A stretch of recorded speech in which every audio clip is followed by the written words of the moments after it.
Welcome, everyone, to another Global Capitalism Live Economic Update, a bi-monthly lecture series presented by Democracy at Work and designed to talk about the kinds of changes, the important events, the trends in the larger economy we all live in. It's brought to you by Democracy at Work, and it is co-sponsored by the Left Forum and the Judson Memorial Church. Before the pandemic, we would meet in the Judson Memorial Church, and our hope is one day, when this pandemic is behind us, to resume. It is a fundraising event, this lecture is, for Democracy at Work. We urge those of you watching, and particularly those of you that have not donated in the past, to consider helping to support these reports to you every other month, and doing that is really relatively easy. You can make a one-time donation on our website or become a monthly donor on Patreon. Direct links to both of those options can be found on the video description below.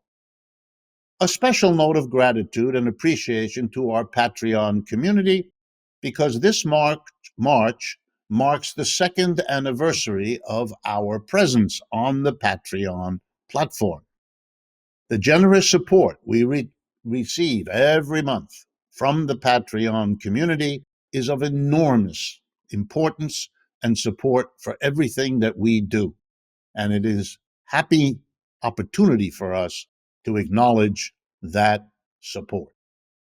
Our new book, The Sickness is the System, When Capitalism Fails to Save Us from Pandemics or Itself, is now available as an ebook. Easy to get. Just go to our website, democracyatwork.info/books. It's a compilation of essays that aims to explain how and why capitalism is the sickness underlying all the symptoms we're living with. Finally, please be sure to like this video by clicking on the red subscribe button below. Thank you for your support, and as always these days, stay safe and stay healthy. Okay, as usual, I want to begin with 3 or 4 short items. Things that are important that have happened in the last couple of months since last we got together. And then turn to the big question for this evening, which has to do really with the lessons that we have learned, hopefully by now, about COVID and everything that COVID represents. The first of the short items for today has to do with the appeal in recent days from the head of the World Health Organization. He has asked the world, and I mean the word appeal literally, he has asked the world to suspend a kind of special capitalist privilege that businesses have been able to get into the law around the world. The privilege is called sometimes a patent, sometimes a copyright, sometimes a trademark. It applies in this case to the vaccines that are now available, have been figured out over the last 6 to 12 months to deal with the COVID-19 pandemic. And let's remember, in case anyone is not aware, that this is the worst public health crisis in at least a century in terms of its impact on the globe. The illness, the death, the dislocation, all of it. We now have vaccines, and there's some reason to believe they are effective. But the vaccines, the formula, the way of producing them has been patented, which means under the law that any producer of vaccines around the world who wishes to produce them for his or her population is required by international patent law to obtain the permission from those who hold the patents to be able to produce them. And those who hold the patent do so because they can refuse that permission unless money is paid to them that they demand for providing the permission. And what the head of the World Health Organization is appealing for is the following. In many countries of the world, for example, most of those in Africa, but in many other places too, nobody's been vaccinated yet because local producers do not want to pay, cannot pay what it costs to get access to those patented formula for the vaccine. The vaccine producing companies give their usual large pharma excuse. We have to make lots of money from whatever we produce. Otherwise, there's no incentive for us to produce it. How interesting. Saving lives doesn't count much as an incentive. Having the government step in and mandate it doesn't seem to be an option. So the World Health Organization fellow, in his appeal, really is appealing on the basis of this was never invented, the patent, to make people sick and die rather than share knowledge that could save lives. Even if patents for other things were maintained, and there's a big debate about whether that's reasonable too, but even if you left the rest, we clearly have a national planetary emergency here. And there's something profound in a global capitalist system that is protecting the profits of a small number of companies around the world, particularly American, at the price of death and illness all over the world, even though the facilities, which the World Health Organization leader tells us, the facilities to produce the vaccine are sitting there. In many cases, factories fully equipped, doing nothing because they cannot access those patents, costing people sickness and death every single day. One last horror beyond this that I've already told you. The vaccines produced by Moderna, by Pfizer, by Johnson & Johnson, and the other participants were in many cases subsidized. Billions of your money, your taxpayer money, was shoveled to these companies, removing the profit risk they might be taking by producing a vaccine, by doing the research for a vaccine. So they've already been helped. Their profits have already been juiced, but they still want to hold on to that patent. Think about it. If ever there were a case of capitalism versus the needs of this planet's people, we are staring it right in the face right now. My second short item is about a friend of mine, and also about the college, the university that he's dealing with. And for me to be honest with you all, it's the same college that I went to. The college in question, Harvard College. The person in question, Cornel West. Cornel West in the past was a tenured professor at Harvard. When he was very poorly treated by Larry Summers some time ago, he left Harvard. He's also been a tenured professor at Princeton University, at the Union Theological Seminary, and at Yale University. When he came up for tenure this year or last year at Harvard, tenure again, having received it before, somewhere in that university, and they all are evading responsibility. The president, the provost, the people at the top who evidently nixed this. You can't find out exactly where the buck stopped. They may be getting scared, I hope. They denied tenure to Mr. West, author of many books, internationally renowned scholar, professor, activist, musician, an extraordinary treasure in this country. Not just one of the leading African American intellectuals, which he surely is, not merely a superb teacher, an inspiring speaker, but someone who's tireless in being available, in sharing and offering what he has learned in the fields of philosophy, theology, political science, history. It's extraordinary. I've had many conversations. I know all this personally. Harvard ought to be ashamed.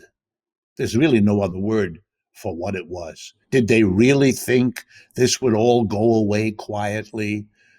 That Cornel West being denied tenure, having had it before, would simply slink away, tell nobody, have all the rest of us outraged by this behavior, say nothing?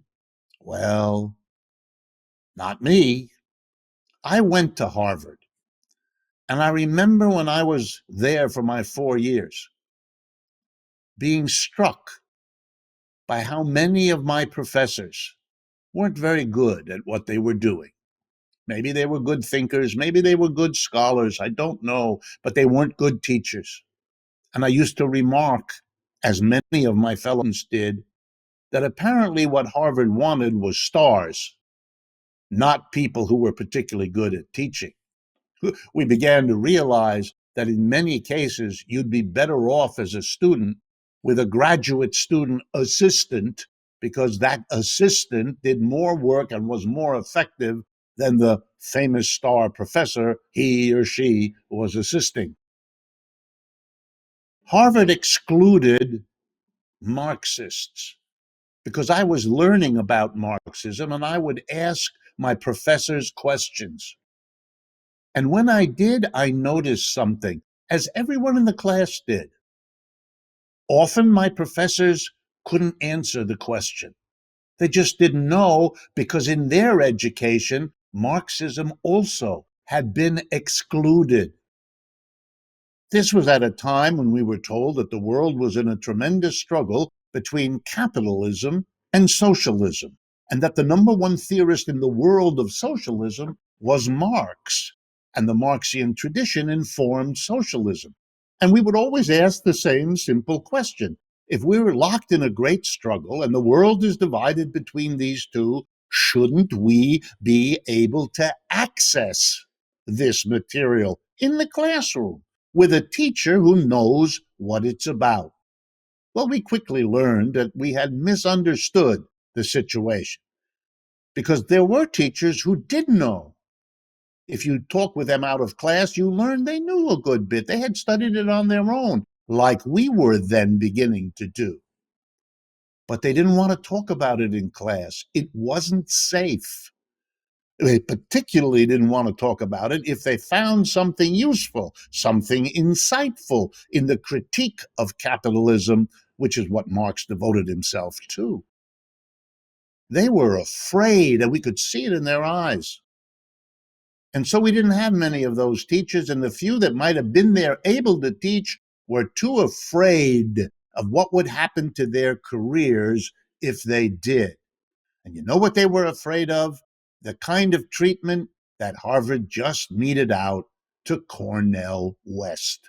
So it's a long, old tradition of academic dishonesty fueled by fear.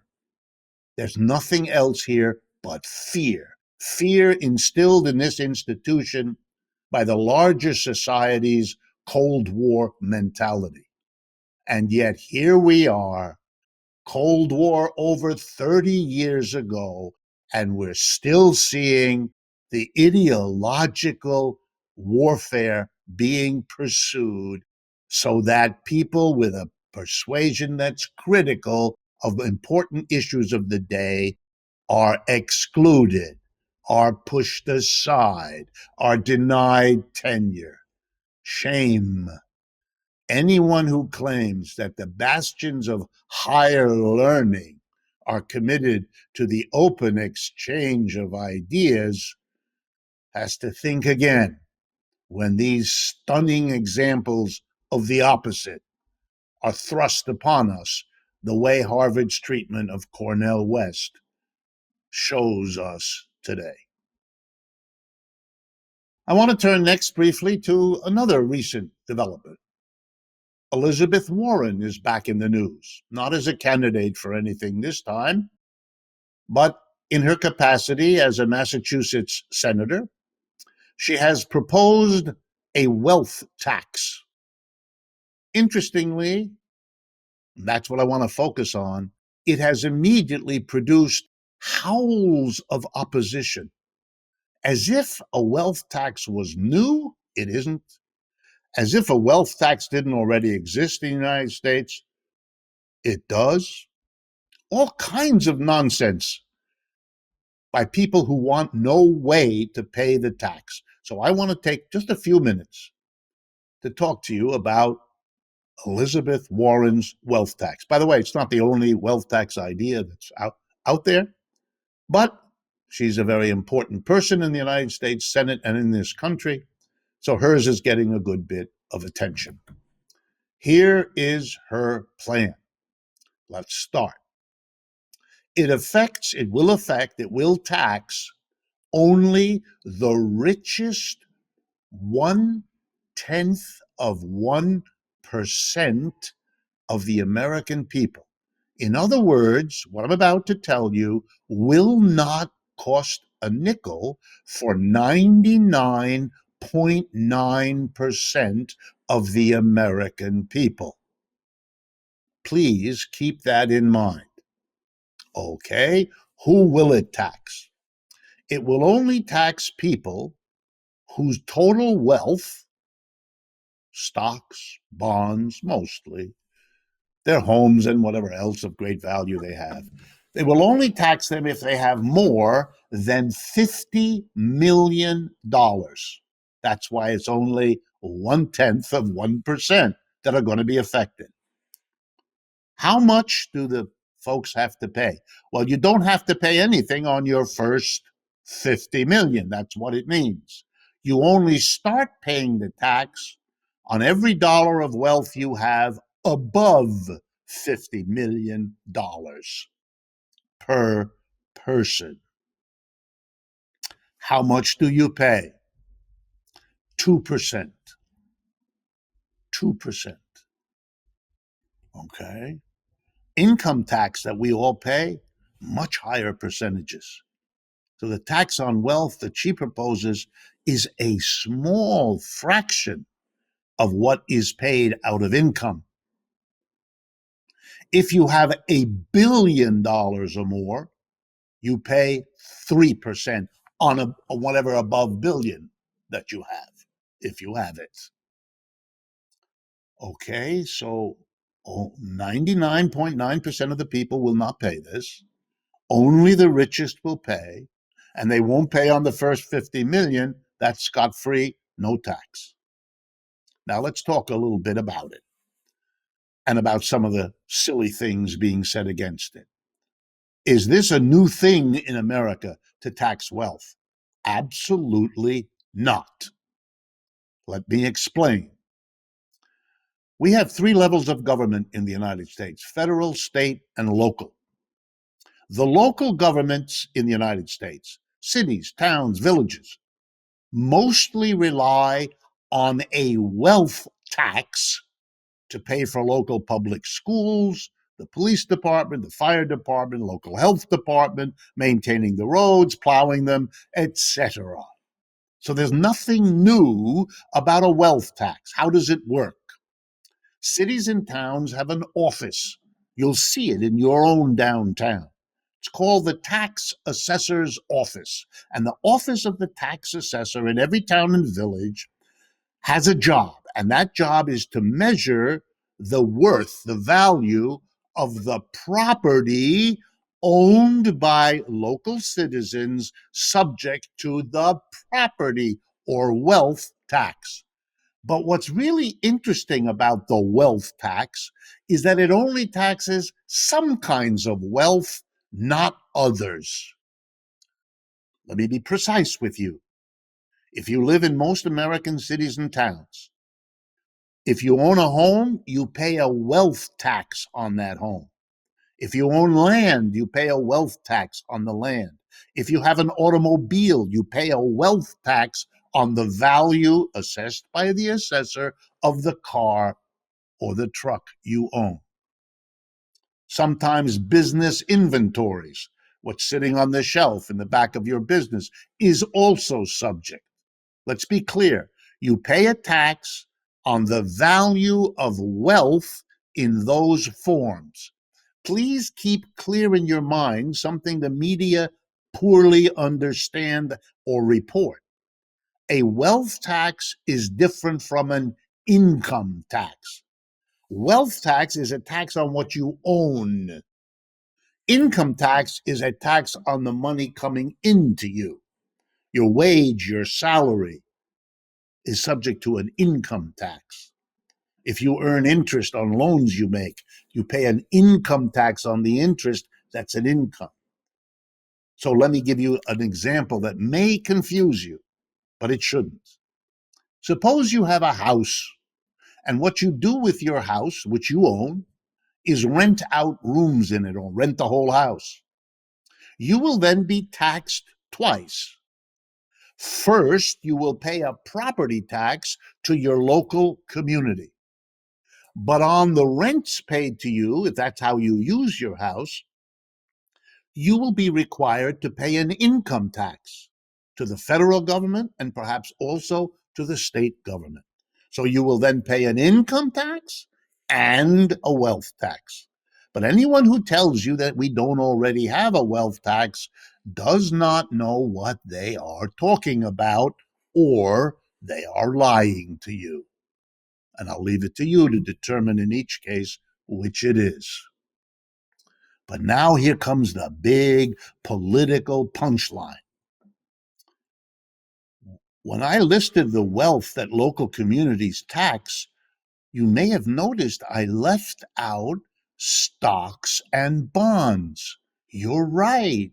I left them out because cities and towns don't tax that kind of wealth. Now, once again, if they don't, does anybody else tax wealth in the form of stocks and bonds? And the answer is no. That's what Elizabeth Warren is proposing now to do. So it's not new to have a wealth tax. What is new is including the wealth in the form of stocks and bonds in what gets taxed. And if you're wondering, which I hope you are, why in the world would we have a wealth tax on the kind of wealth the average person maybe can get? A home, a car, a piece of land on which the home sits. If that's wealth that's taxed, why is the wealth of the wealthiest, stocks and bonds, not taxed? And you know the answer, don't you? It's because they're the wealthiest. They got it set up that way. It's a wonderful tax dodge for them. That's all it is.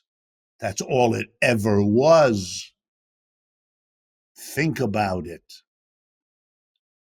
10%, the richest 10% own 80% of stocks and bonds.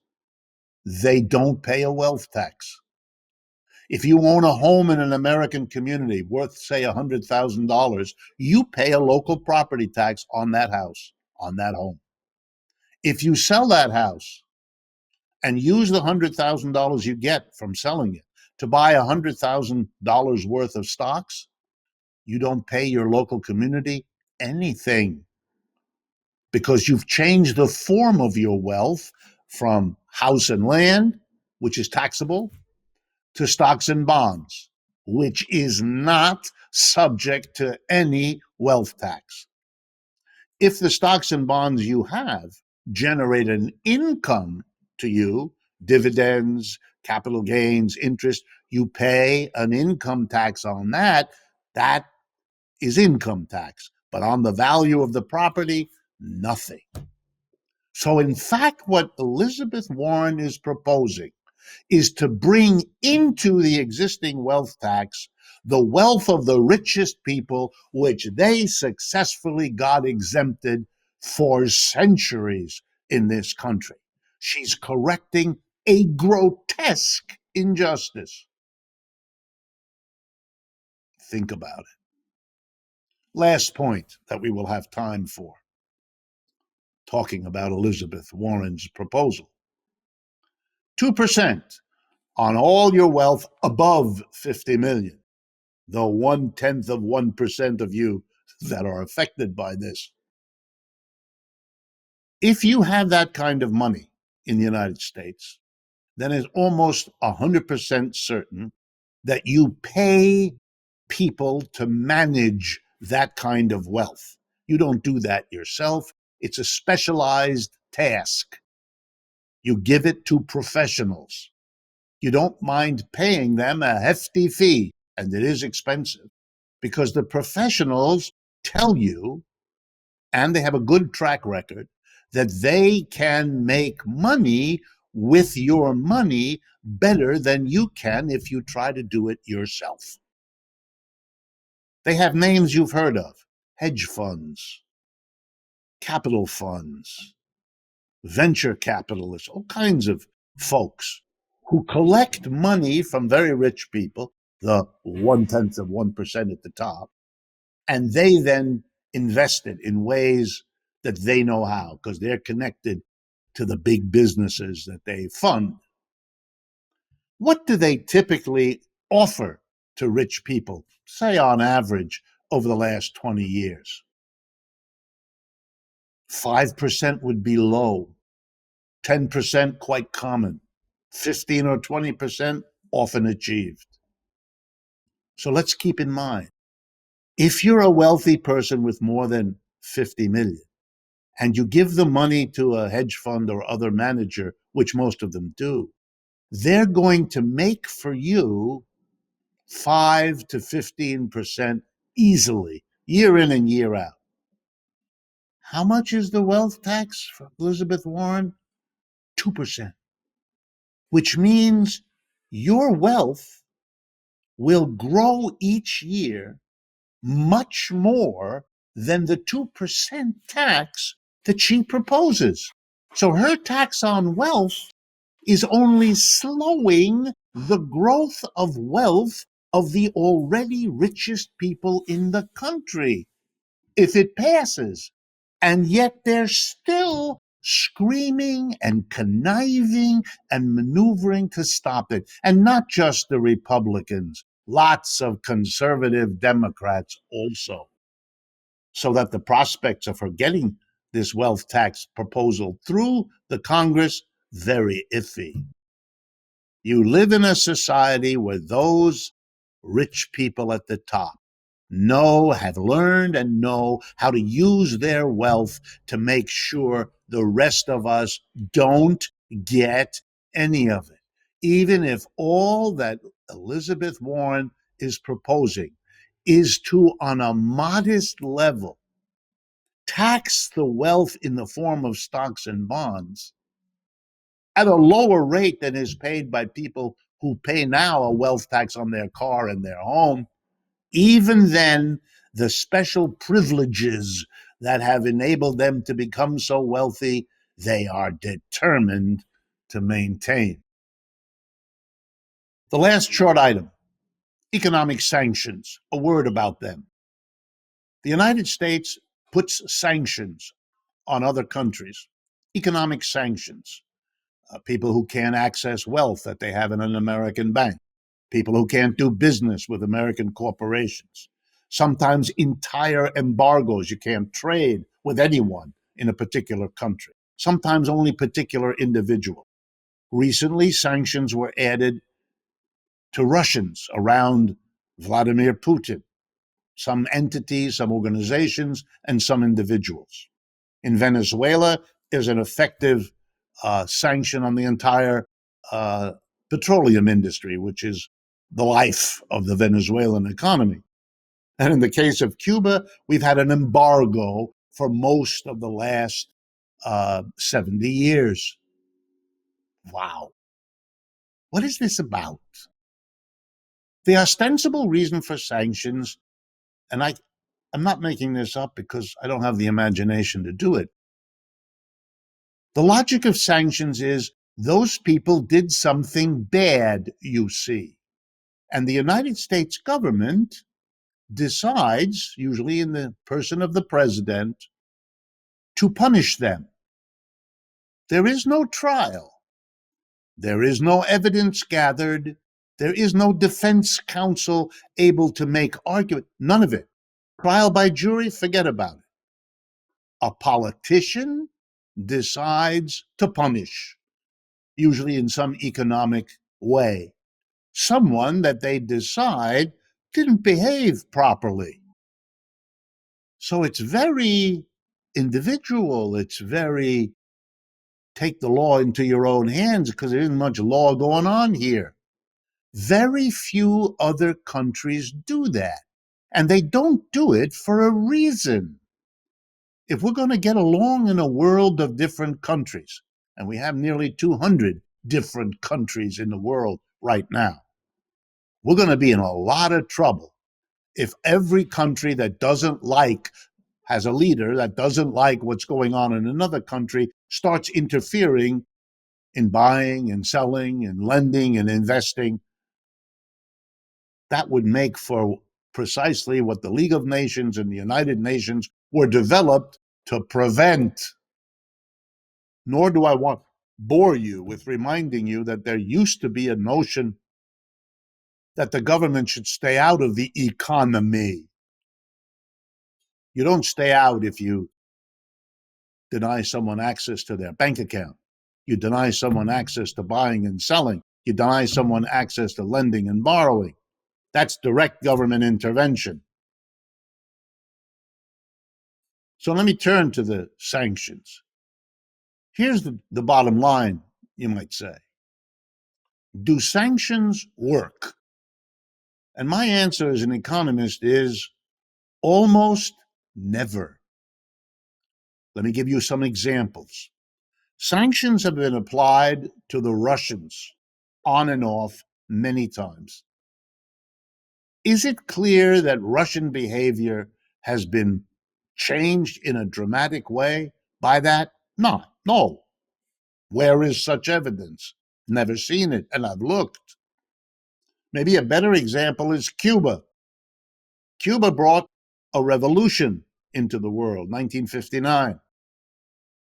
2 years later, the United States arranged for an invasion of Cubans to overthrow their revolution, called the Bay of Pigs invasion. It failed. And in the aftermath of that failure, the United States decided to impose an embargo. Cuban goods could no longer be imported into the United States. Not Cuban cigars, not the Cuban sugar, it was one of the great producers of sugar in the world, etc. You couldn't sell to Cuba, you couldn't buy from Cuba. Cuba is 90 miles from the coast of Florida. Selling and trading with the United States was its lifeblood. It was an existential threat to the Cuban Revolution and the Cuban government. That embargo has been in place for most of the last 60 to 70 years. It was supposed to overthrow the Cuban socialist government. It never did. It never did. And it's no closer to doing it now than it was 10, 20, 30, 40, 50 years ago. It is a failed policy. No way around it. And here's a couple of reasons why these policies fail. They outrage people. Who are you to tell us in this country what it is we're doing and how you have decided it is to be punished? What kind of behavior is this? No court. If you have a complaint about it, take it to the international court. That's what it's there for. If you think something is so terrible, bring it up. Make a point about it. Have the lawyers come on both sides. Come on, we have ways of dealing with it. What are you doing? And where is the arrogance of doing this? What if other people, I'm going to pick a couple of examples, but there's so many, I don't know where to start. Suppose other people thought that what was done to the people of Texas a couple of weeks ago, when the profit-driven electricity companies collapsed because they hadn't prepared for cold weather, and people died, and people froze, and people lost water for long periods of time, and are now on their own struggling to cope. Suppose someone decided that was outrageous, should be punished, and they sanctioned the governor of Texas or something like that. That doesn't happen because other countries don't do that. Because if you do it, you know what happens? The people in that country get angry. The people of Cuba have been rallying mostly behind their government, which is why it has been able to stay there all these 60 years. Because the people know that whatever the problems of their government, the United States is a problem for them too.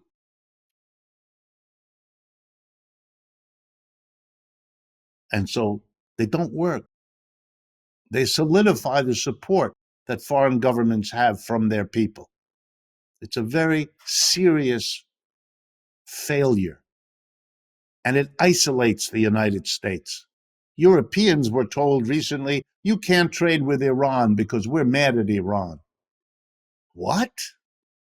We're not free to go about our business because a government other than our own will punish us without any due process whatsoever? Remarkable. So here's a policy that alienates our allies, reinforces and solidifies countries we have problems with, and doesn't work. Wow. You know what the question is that I want to end with? Why is it happening? And the answer is it has nothing to do with the other country. It's about domestic American politics.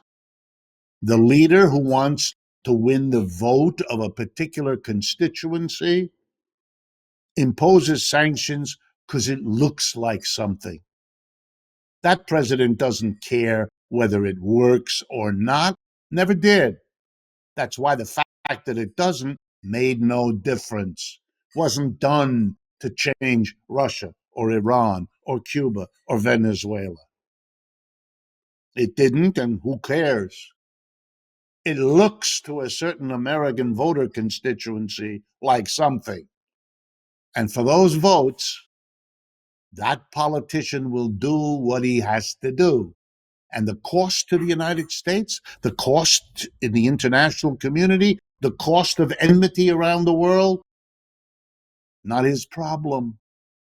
He's just taking care of his political career. We live with the results. They don't. For them, it pays, and for nobody else. I want now to turn to the lessons of the COVID crisis. We've had this pandemic for a year, here in the United States at least, from March of 2020 to March of 2021. There have been winners and there have been losers, and there are lessons, and I want to go over them with you. Okay, I'm going to start with the losers because they're the majority, the vast majority. I'm not going to talk about those who got sick or who died. The numbers are huge, and you all know them.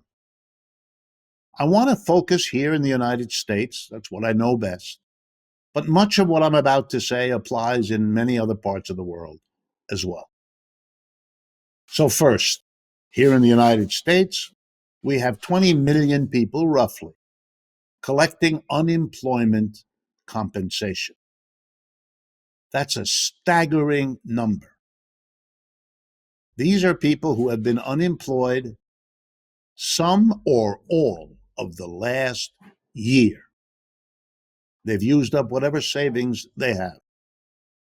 They are living pinched, frightened lives because not only are they unemployed, they have no knowledge, no certainty, no support in answering the question, will a job be there for me when this pandemic is over?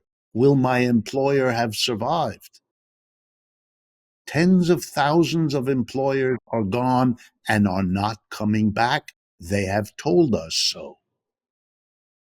Then there are the millions of Americans who have decided not to look for work anymore. They're not counted among the unemployed. They have, to use the technical language, left the labor force. They're not working anymore. They're eating, they're consuming, but they're not producing, which means those that are left and producing are not able to consume what they produce because that has to be transferred to those who are consuming but not producing, which is why we keep track of the size of our labor force and its relationship to the size of our population. Labor force participation rate is the number that measures what proportion of our adults are working. And that number has been negatively impacted by the pandemic. And that's on top of all of those unemployed people, because we only count you as unemployed if you are a member of the labor force without work. If you leave the labor force, stop looking, we don't count you as either employed or unemployed. Then there are the wages that have been impacted. People at the low wage level have been much more unemployed than people at higher wages. In general, those at higher wages were able to use their position in the labor force to keep working, to convert their work situation from in-person to distance, internet, all of that. The lower your wage, the less likely you had that flexibility or even had the resources to try to achieve that flexibility. So it has come down on millions of people whose wages have disappeared or fallen, either because the wage per hour was cut, or the number of hours were cut, or the number of days per week or month that they had a job. The suffering at the bottom of our economic ladder was and is staggering. We've also seen a kind of harshness at a time when some tried to suggest that a pandemic is a time for a community to come together, since we're all threatened by the disease. We're all threatened by the consequences of getting sick, that we will somehow work out a way to help one another, or to use the phrase that a number of leaders glibly threw around, we're, quote, all in this together. But of course, in a capitalist system, that never happens.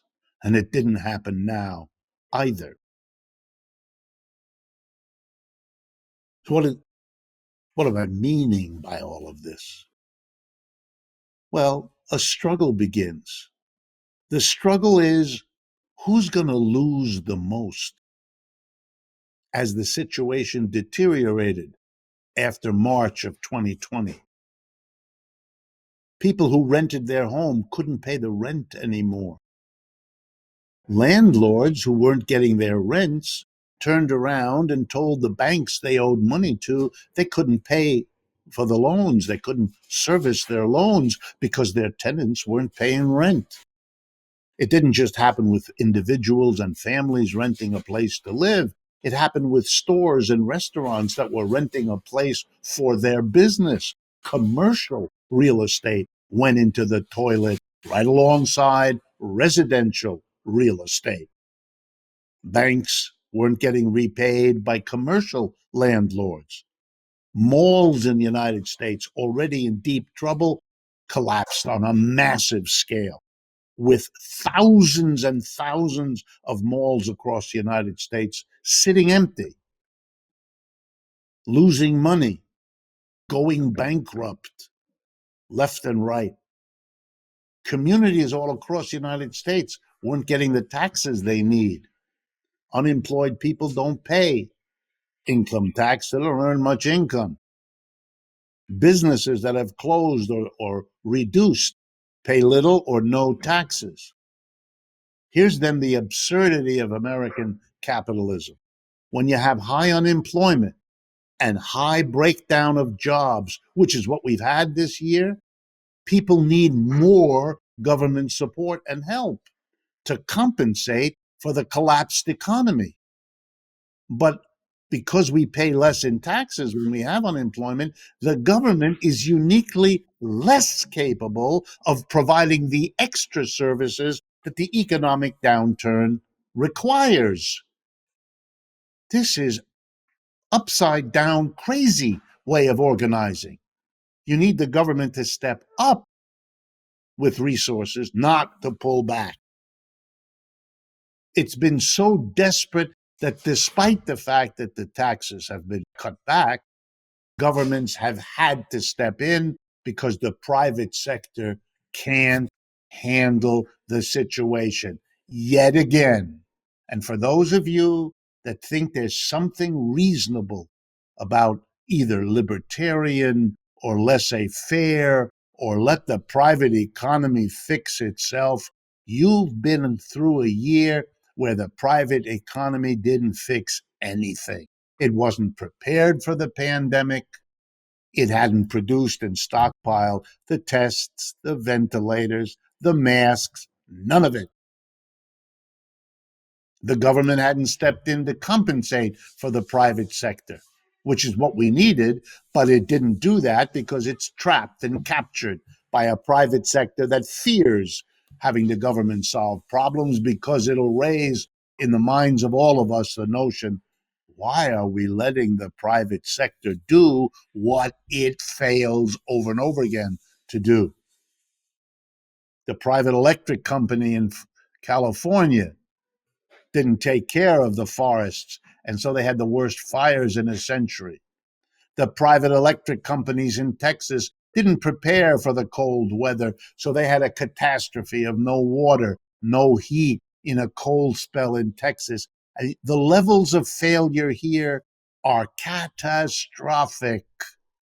Private capitalism a la United States is a disease-ridden collection of symptoms that I could go on.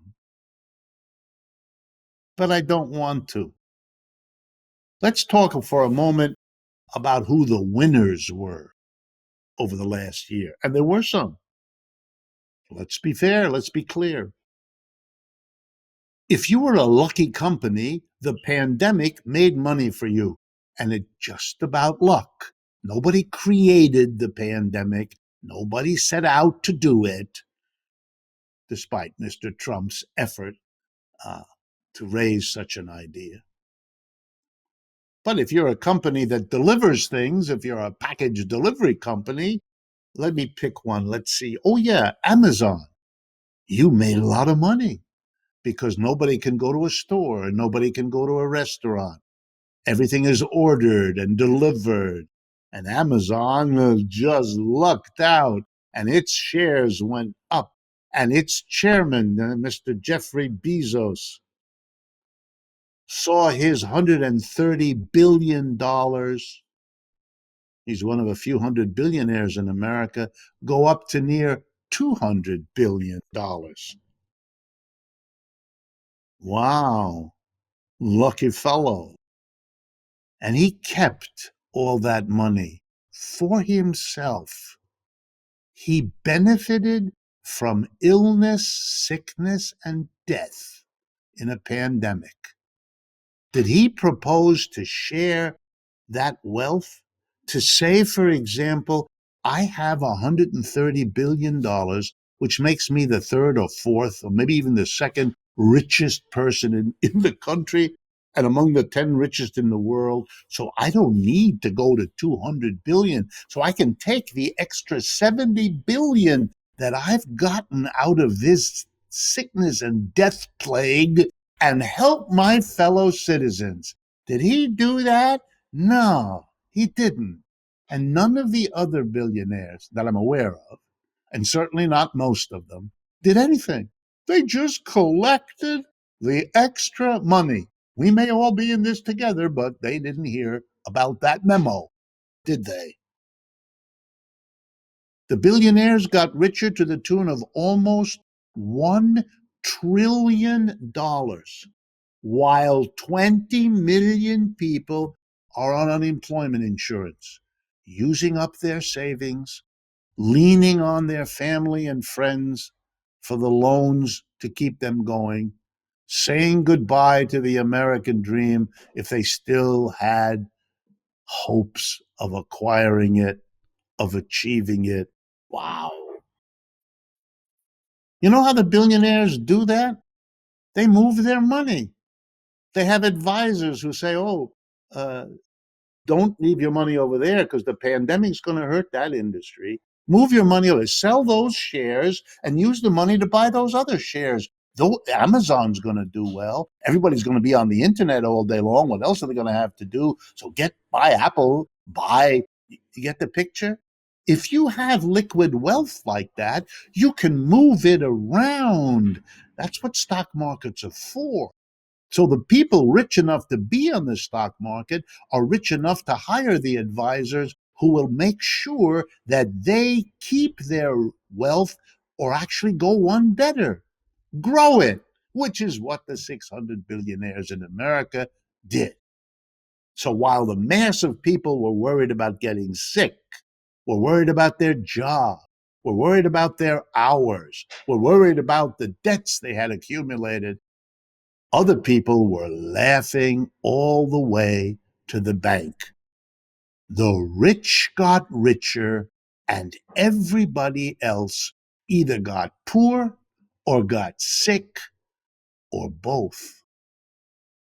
What kind of a society, what kind of a system responds to a viral pandemic in such a way? And even worse, what kind of a system that responds in that way has a population that allows it? Has a population, the majority of people are coming out on the short end of this stick, who are in the loser category. Why are they permitting it? I want to remind you all, in World Wars I and II, when something like this happened, when a war we were all in together was making some people rich while other people died on the battlefield or did without, the Congress of the United States passed what were called excess profits taxes, a special tax that said, if you're making money out of the war that's costing the lives of young men and women, you're going to have to give a large portion of that to Uncle Sam to help the larger society. Making profit off a war that other people are giving their lives for is outrageous, and we're not going to allow it. But we don't live in the America then. We live in an America now where the concentration of wealth at the top is so total that those people can buy enough of the Senate and enough of the House of Representatives to make sure not only that there's no excess profits tax this time around. Oh, it's fun to say the fight against COVID is like a war. Yeah, but not in that way. No, we're not going to tax people making money off this war. No, we're not. But again, the greed is such, the concentration of wealth at the top is such, that there won't even be the steps taken to help those at the bottom modestly. You must have noticed, but if you haven't, let me stress, that have twice already the $15 an hour minimum wage proposal has been defeated in the Congress. Already the proposal has been watered down, so it's $15 an hour, but only by 2025. You wouldn't want to help people too soon, would you? It's even worse in the sense that we have seen a kind of harshness, a kind of not only refusal to do anything with the wealth achieved at the price of pandemic, but even the desire to help those at the bottom has been constricted. Twice the effort to raise the minimum wage to $15 an hour has been defeated in the Congress. The proposal that is now still half alive wouldn't raise the rate to $15 an hour until the year 2025, by which time, of course, prices will have risen, so the real value of $15 then will be considerably less than what it is now. And the last time that the minimum wage was raised was in the year 2009. That's when it achieved the current level of $7.25 an hour, one of the lowest minimum wage rates in the industrialized world, or indeed in the world as a whole. It's extraordinary. Over those last 11 odd years, prices rose in this country every year. Sometimes only 1.5%, sometimes 2 or 3 or 4%. And every time the prices rose, the minimum wage stayed the same, so that what it could actually afford a person shrank. You'd think after 11 years of a declining real minimum wage, there wouldn't be this hesitation, but there is. So desperate are those at the top, they don't want anyone to touch anything. They don't want anyone to have any more money that might somehow, directly or indirectly, reduce the wealth they have already accumulated. And they work very hard to get the majority of people to somehow push against what it is that we all somewhere know ought to have been done. I want to pick up on this idea in yet another way. There should have been an alternative approach that we can now see would have made an enormous difference. From the beginning, there could have been and there should have been a recognition that we are now in a situation like and only like the Great Depression of the 1930s. In those years, starting in October of 1929 and running until 1941, the United States capitalist system had collapsed. The unemployment rate, when it reached a peak in 1933, was 25%. That means every family had either a mother, a father, a cousin, an uncle, an aunt, unemployed. And because there was no unemployment compensation, they leaned on one another at a time when nobody had much of anything. Or they went to a church breadline or a soup kitchen.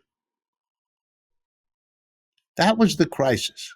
We have that kind of crisis now. The unemployment not quite as high, but then again, worse in the way that in the 1930s there was no public health crisis on top of a crashed capitalism. We have both a crashed capitalism, third crash in the 21st century, by the way, and a public health disaster at the same time in the same country. Okay, that level of unprecedented double crisis could have and should have led to the following idea. And I bring it up only to underscore the meaning of the fact that that idea was never brought up. Here we go. In the 1930s, what happened in reaction to the collapse of capitalism then was a massive, and this is crucial, redistribution of wealth. The wealth of those at the top shrank, and that cutting back of their wealth was the resource, was the way masses of people were helped.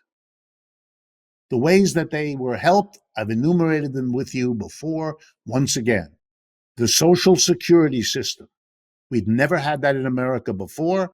If you reach the age of 65, the government will give you a pension check every month for as long as you live. Number two, if you lose your job through no fault of your own, and at that time there were tens of millions in that category, the government will give you a check every week for a year or two to help you through this crisis. Number three, the first time a minimum wage was passed in this country, in the depths of the Depression, just like Social Security, just like unemployment. And the fourth, a federal jobs program. 15 million, give or take, were hired by the federal government. They were no longer unemployed because they had a job with the government. They were no longer without income because the government paid them a decent income so they could keep their home and keep their rental payments or mortgage payments or whatever they had. Now, it was extraordinarily expensive for a Social Security program for all of the older people. And not only did it give the older people a decent retirement, but it meant they didn't have to be the kind of burden they would have had to be on their own kids, who were having the trouble of the Depression too. So it was helping everybody dramatically. So was the unemployment compensation. So was the minimum wage. And so were the 15 million government jobs. But the government, of course, didn't have the money to do these things. Why? Because tens of millions of people were unemployed. They didn't have any money to pay taxes with. They didn't have jobs that they required them to pay taxes on. They didn't have any income. Stores were shut. Factories were cut back or closed. Nobody was paying taxes, bluntly put. So where did the government get the value to provide massive support? And the answer is they redistributed wealth. They used taxes, they used loaned money, they used a variety of mechanisms. What's not important is the mechanisms. What is important is that if you look at the distribution of wealth in America, in 1929, it reverses what it had been doing in the entire period since the Civil War in this country, where the inequality had gotten worse and worse and worse. But after the great crash of 1929, it reversed. Inequality got less and less. The great crash prompted the use of the wealth of the richest to help everybody else. It didn't take away from the richest their position as the richest. They came out of the Great Depression, the richest in America, just like they went in. But they had to take a sizable portion of their wealth to help everybody else. And you know what that did? It produced in the United States a kind of solidarity, a kind of community. And one of the expressions of that solidarity and community was the feeling that the president at that time, Franklin Roosevelt, was a kind of special gift to America. He had presided over this remarkable, genuine sharing that helped the mass of people. Not everybody. People of color were not treated properly, which should surprise no one given this country's history. But nonetheless, a massive change. And people understood it. They understood it, and so they celebrated their leader. They returned Franklin Roosevelt, the president who had taxed and moved the wealth of the rich so that he could help the mass of people. He didn't overthrow capitalism. It wasn't what he was interested in. He was one himself. He came from that part of the community. He protected the wealthy too. But he demanded and got a redistribution of wealth from the top to the bottom and the middle. And the gratitude of the American people meant that Franklin Roosevelt was reelected president 3 times. No president in American history had ever experienced that. He was the most popular president in the history of the United States because he presided over a redistribution of wealth as the way to address, the fairest way to address a problem that the whole society was struggling with. The Great Depression, followed immediately by World War II. Well, we have something comparable. One of those horrible, rare events. Another crash of capitalism. Unfortunately, that's not rare. We get that every 4 to 7 years. But a pandemic at the same time, that's a lot. The pandemic made the crash worse, and the crash contributed to the pandemic. But not Mr. Trump and not Mr. Biden have ever indicated any understanding or any intention to do what Mr. Roosevelt did. They may want to be president, and look how desperate Mr. Trump was, but they are not about to follow in the steps of the most successful president in American history, because they know who butters their bread. They know who calls the tune. They know who, in the end, they serve. And so we do not have it. Our inequality didn't go down. It got worse. It's not that they didn't do what Roosevelt did. They did, allowed to have happen, the opposite of what Mr. Roosevelt did. To wind this up, some people are hoping, and you see it in the financial press these days, that we are about to end the pandemic, that somehow the mask wearing and the vaccines, despite the behavior of politicians who are continually pandering to business interests by opposing the lockdowns that have worked so well in other countries, led in this country by Texas and Mississippi, behaving in ways that the rest of the world cannot believe as they watch it. There are people who look at all of this horror and say, well, we'll be out of the woods soon. We're going to have a boom when it's over. It's going to be like 1945, the end of World War II, which was followed by a bit of a boom in the United States. And so I want to conclude with a couple of observations, one of them about this boom mentality. I don't think a boom is coming. And it's not that I can predict the future. I cannot. Nobody can. But the conditions for 1945 are simply not here. And so there's very little reason to expect now what happened then. Then the United States people had been deprived of the ability to spend money for over 15 years, basically from 1929 through 1945. The Depression had denied them the ability to paint their house, buy another car, live, send their kids to college, any of it. There was no jobs, there was no income for none of it. And no sooner was the Depression kind of over, 41, but then the war made it impossible to get those things too, because the resources of the United States had been deflected for war production, guns and bullets and uniforms and ships and tanks and all of that. So in 1945, you had what's called pent-up demand that had accumulated for a long, long time. We have nothing like that.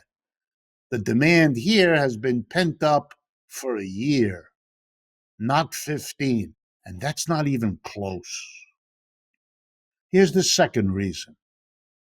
The level of debts that Americans have accumulated is much higher now than it was in 1945.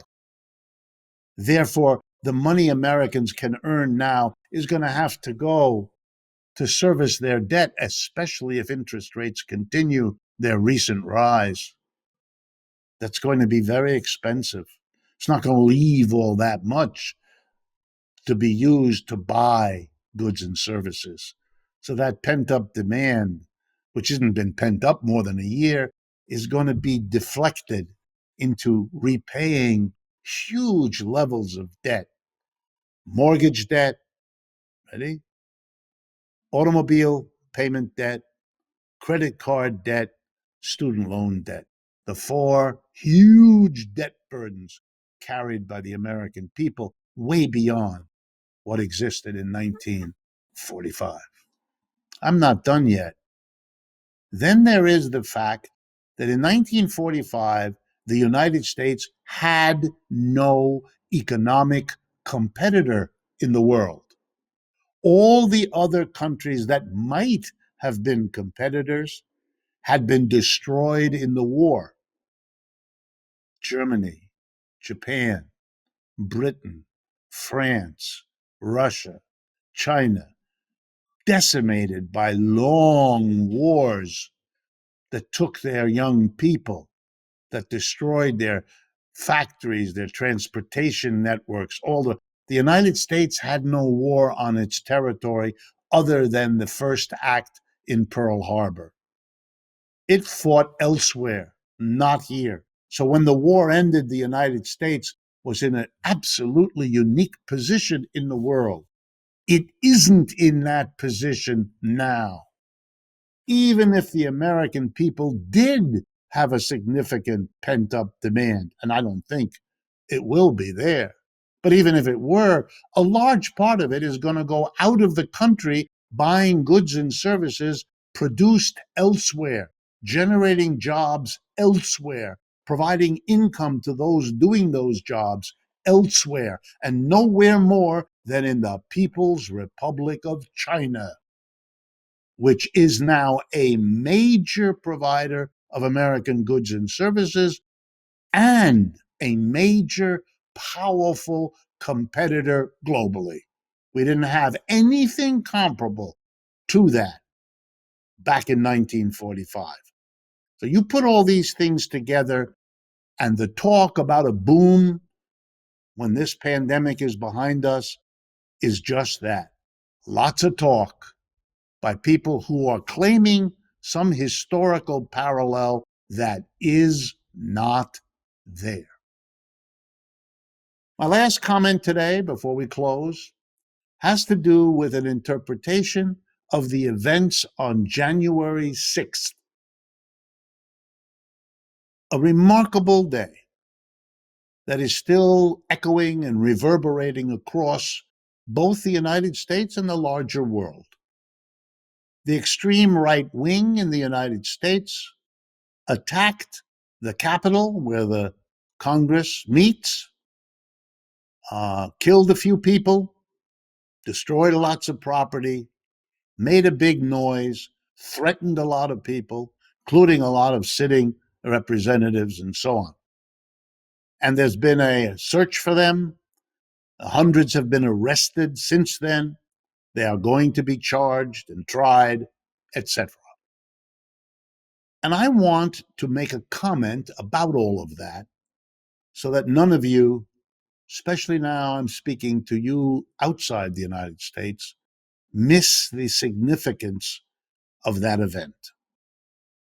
I could package it together with the Conservative Political Action Conference that happened a week or two ago in late February, but whether I do or not, the same comments apply. American capitalism is in decline. The symptoms are everywhere. The upsurge of the Me Too movement, making the gender relationship that has existed here for so long no longer tolerable. The Black Lives Matter movement, saying much the same about the horrible ongoing racial inequality and discrimination that this country suffers and reproduces. The fires in California I mentioned earlier.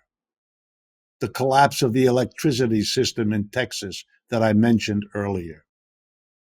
The fundamental fact of COVID, that the United States has 4% of the world's people and 20% of the world's deaths from COVID.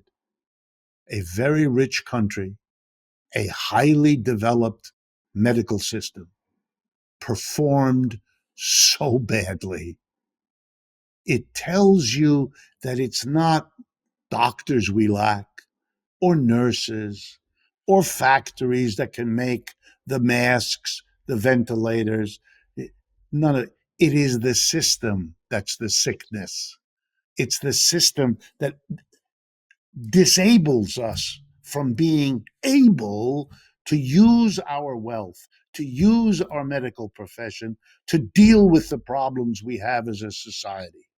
We put profit first. Profit is the bottom line, and it's costing us everything.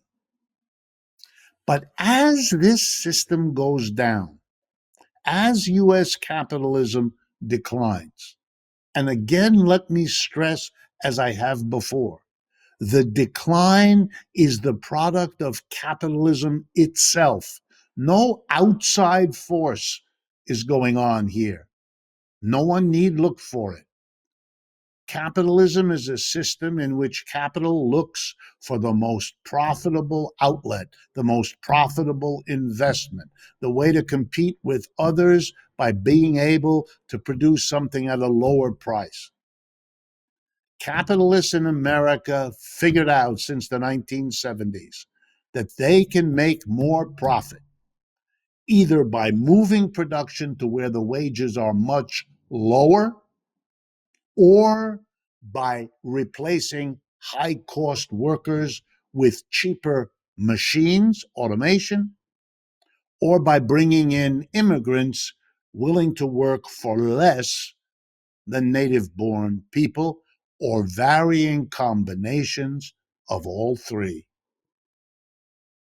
And the end result of doing that is why we have so many products coming into the United States from, example, People's Republic of China, where they are produced by subsidiaries of American companies or joint ventures by American and Chinese companies, as much or more than by Chinese companies themselves. Capitalism is what developed these problems for the United States. The American workers who once had a good job but have been replaced by a job that was exported or a machine or an immigrant, they have to make sense of what happened to them. No one is helping them. No future is being worked out with them. They are being thrust aside, or in the language of the right wing, they are being canceled or replaced or thrown away. And they are upset about it. And those that are most upset about it, agonized about it, become raw material for right-wing politicians who have a nice, easy scapegoat to vent your anger on. Immigrants, women, people of color, foreigners of every kind, the Chinese, the Mexicans, the Canadians, everyone is cheating us, taking advantage of us, preying upon us, threatening us. Look at it. It's like a bad film. And those are the people who attacked the Capitol because it's a very small step to demonize the Democrats as the ones who've allowed the Mexicans and the Canadians and the Iranians and the Chinese, whatever, the fantasies of Trump, QAnon, and everything in between. But on the left, it's also happening. The workers in Alabama trying for the first time to organize an Amazon warehouse. The workers across the country who are showing all kinds of new militancy, new demands, making even President Biden remember what the law says about what an employer can or cannot do to discourage his workers from joining a union. You know what these are all about? These are signs that the middle of politics is disappearing. The center left, which is the Democratic Party, the center right, which is the Republican Party, the establishments of those two parties are losing their position, losing their control. On the right, you can see it already in the capture of the Republican Party, or most of it, by Trump, by the people who attacked the Capitol on January 6th. And the rest of the Republicans, the old establishment, doesn't know what to do, doesn't know whether it can hang on, doesn't know whether it'll stay inside the Republican Party or give that away. And then what? And you see it likewise on the left. The power, the energy, the innovative demand for change, that's coming from the left wing of the Democratic Party, from the forces of Bernie Sanders, Alexandria Ocasio-Cortez, Cory Bush, and others emerging, a good number of whom do not shy away from the word socialist, which is a kind of watershed identification in American politics. They have not prevailed on the Democratic side the way the Trump right wing has prevailed on the Republican side, nor should that surprise anyone. The Republican Party has welcomed the right wing for a long time. It knew it needed them. It wanted to control them. It wanted to keep them as a junior partner, which it can't do anymore. But it always welcomed them. The Democratic Party did not. The Cold War meant that the Democratic Party felt it had to cleanse itself from anything that could possibly link it to socialism, Marxism, communism, or anything like it. So their hostility to their own left wing has kept it repressed most of the last 75 years. So, of course, it's more difficult. It'll take longer for the left. But make no mistake, the polarization continues. The January 6th event is a signpost of that polarization. The number of Republican politicians who had to support it, who have supported it since, who have supported the most extreme articulations, tells you they have to, or their political careers are over. We have not had that in the United States for a long time. That polarization continues on the left and the right, and it will change American politics just as much as the economic disintegration of the post-war period created this very split in politics. This is a society that is falling apart. And I don't say that with pleasure, and I don't say that with drama. I say it as an analytic observation of all these events crashing in around us. We are going to be changing as a society in the years to come in ways and at paces we're mostly not prepared for. And given the role of the United States in the world, the least we can do is talk about it, put it out there, and ask ourselves, which I'm doing with you now, what are the implications of the reality that the very survival of U.S. capitalism is coming on to today's historical agenda? The center is not holding. And it's not only the political center. When social media giants, Twitter, Facebook, any of them, begin to say we can't let the extremes, left or right, speak. We cannot they are also trying to hold on to the middle, which is no surprise, because it has been the rule of the middle that brought us to this crisis.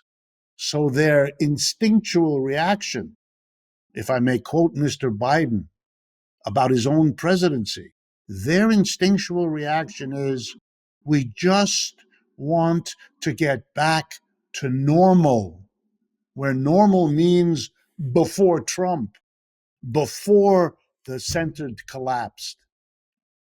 And so sadly, I have to tell them as my closing comment, if you are making the catastrophic mistake of going back to normal, you're going back to the very system and processes that brought this collapse, that brought Trump to power, that brought the difficulties for the middle. What you should have done is recognize what Roosevelt did. If you really want to hold on to capitalism, then the capitalists are going to have to pay the kind of price Roosevelt got out of them, a dramatic redistribution of wealth and power downward. And the irony is, if you don't do that, which the left forced you to do in the 30s, now that the left has not been able to recover yet, if you don't do it yourself, you condemn yourself to your own historical extinction. This is Richard Wolff. On behalf of Democracy at Work, I want to thank you all for your participation. And once again, if you can, support what we do, talks like this. It will be enormously appreciated by all of us and allow all this to continue. And I hope to speak with you again 2 months from now.